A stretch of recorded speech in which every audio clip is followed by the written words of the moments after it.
સમાચાર સાથે હું છું જિજ્ઞાસા। સમાચારની શરૂઆત કરીએ અમદાવાદથી મળેલા સમાચારથી કે જ્યાં બોપલના ટીઆરપી મોલમાં આગ લાગી હતી।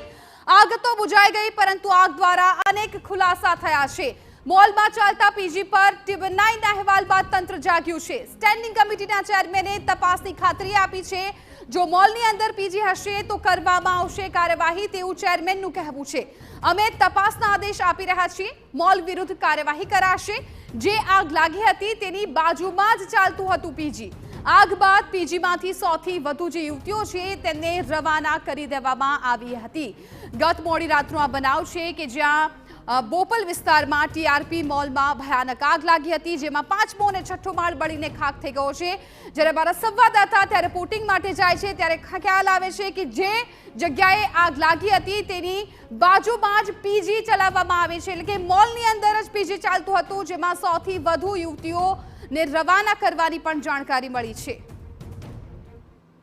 દરેક સોસાયટીએ પોતાની સોસાયટી અંદર પીજી ચલાવવી કે નહીં એનો નિર્ણય સોસાયટીએ કરવાનો હોય છે અને જો ઓબ્જેક્શન હોય તો એ પોલીસ કમિશનરને અથવા તો કોર્પોરેશનના ડેપ્યુટી મ્યુનિસિપલ કમિશનરને અરજી કરી શકે છે, પરંતુ આ નિર્ણય દરેક સોસાયટીએ સેલ્ફ જાતે કરવાનો હોય છે।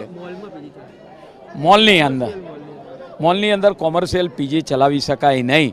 જો એ અંગે પુરાવાના આધારે ચોક્કસ એના પર કાર્યવાહી કરવામાં આવશે। કેમેરા જોઈ રહ્યા છો તેમાં તમામ વિઝ્યુઅલ રેકોર્ડ થયા છે। આ પીજી અંદર ચાલતું હતું જે આગ લાગી હતી એની એક્ઝેક્ટ સામે શું કાર્યવાહી કરવામાં આવશે? ચોક્કસ કાર્યવાહી કરવામાં આવશે। જો મોલની અંદર ચાલતું હશે તો કોર્પોરેશન દ્વારા ચોક્કસ મોલ પર પણ એક્શન લેવામાં આવશે।